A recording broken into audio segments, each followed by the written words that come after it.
안녕하세요. 교통사고 전문 채널 미래님TV의 프로와 함께 갑시다. 지난 시간에 그 변호사 보수 관련해서 여러 가지 내용을 가지고 한번 다뤄봤는데 오늘은 계속 이어서 한번 진행해 보도록 하겠습니다.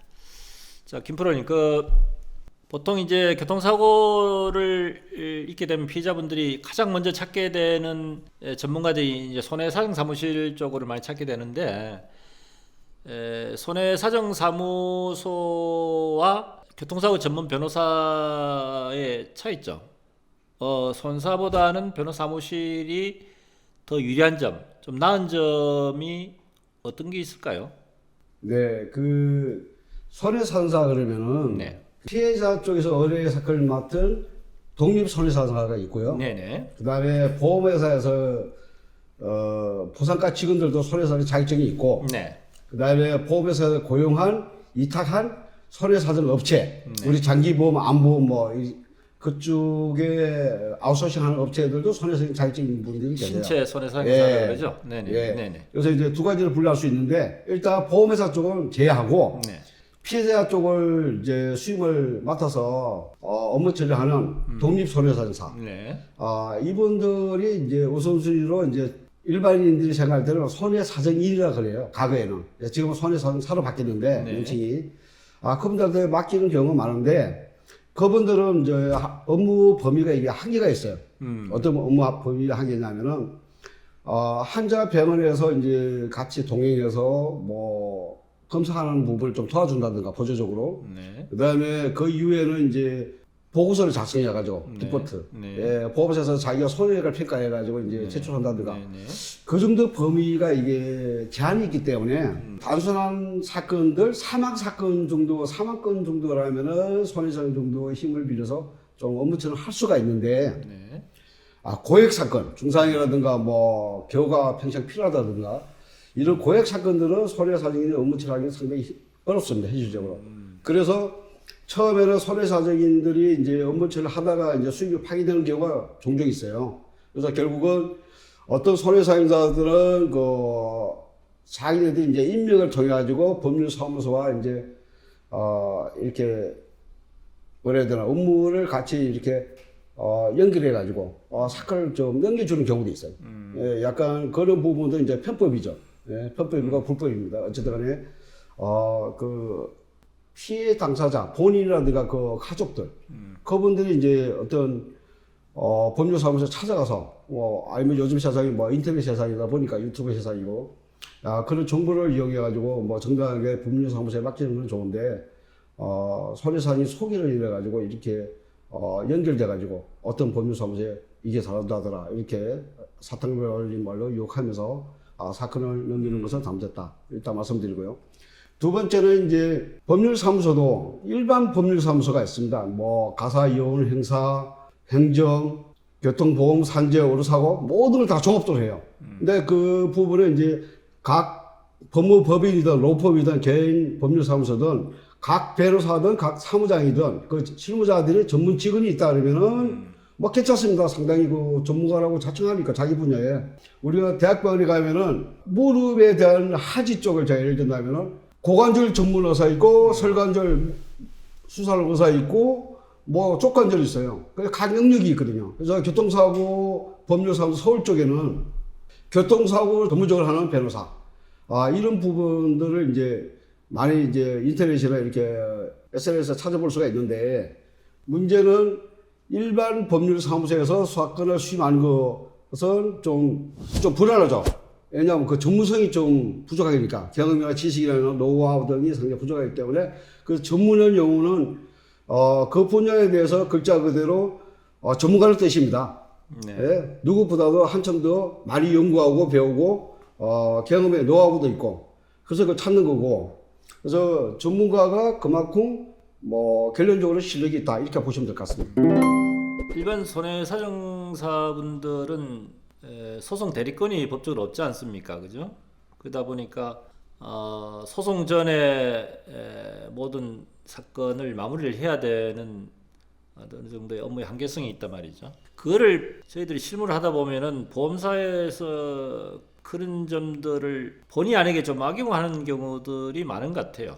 그러니까 손사분들 어차피 소송을 하게 되면 본인들이 이 사건에 대해서 손을 떼야 되니까 어떤 식으로 이제 합의로서 마무리를 지어야 되니까 경우에 따라서 보험회사에 끌려가는 그런 경우가 생길 수도 있고 피해자를 설득을 해야 되는 부분 때문에 피해자분들 입장에서는 이거 보험사하고 뭐 결탁해서 하느냐, 왜 보험회사 끌려가는 느낌이 드느냐, 내 편이 아니고 이런 이야기를 가끔 하는 이유가 좀 깊이 들여다보면은 어쨌든 소송을 하지 않고 해결을 해야 되는 업무의 한계 때문에 그런 이미지로 비춰볼 수도 있지 않겠습니까, 그죠?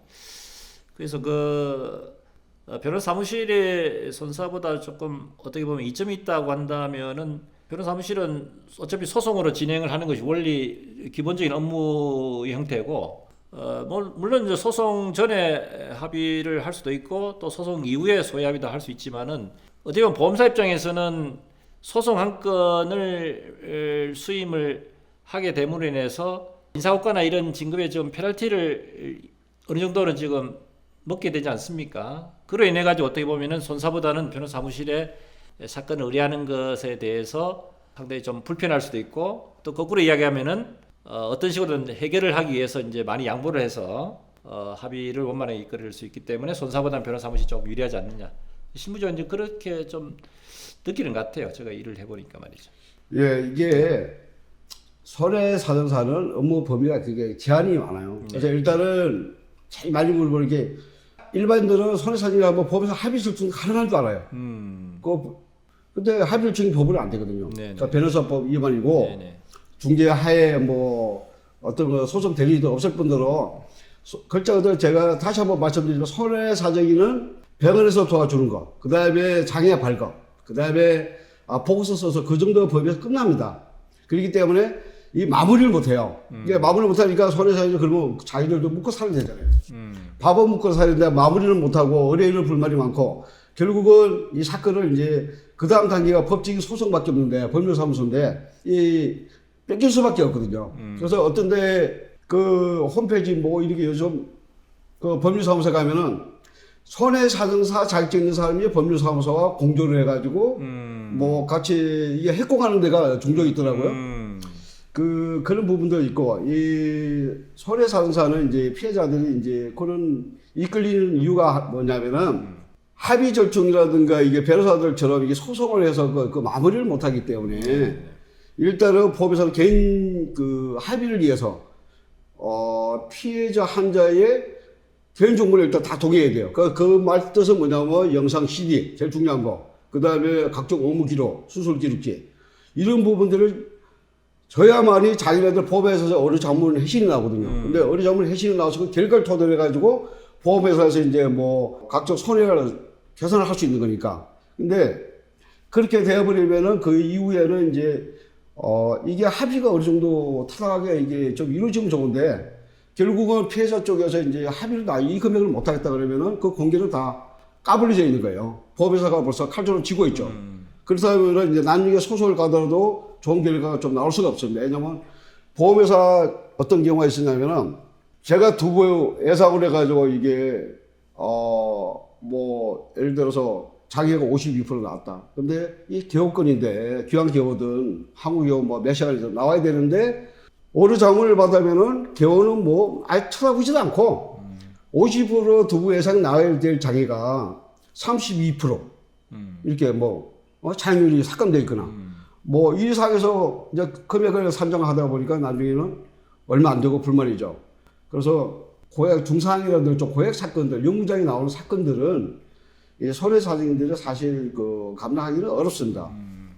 그래요. 그러면 변호사 사무실에다가 사실 소송해야 될 사건들은 어떤 것들이 주로 소송을 해야 될 사건들이 있나요?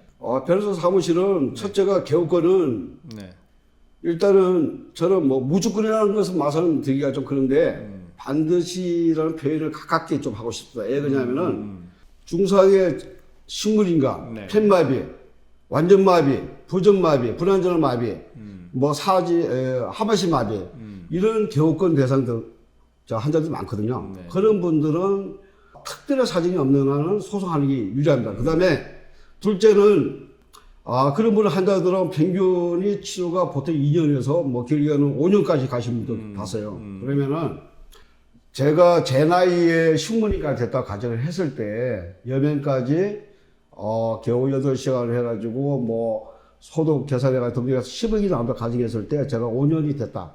지금 현재 3년인데 소속 2년 감안해서 5년이다 그러면은 10억이면은 1년에 600이니까 이자만 1억 5천이 나와요. 예? 그 판결에 가서 이자까지 지연이자까지 소송비까지 받으셔야죠.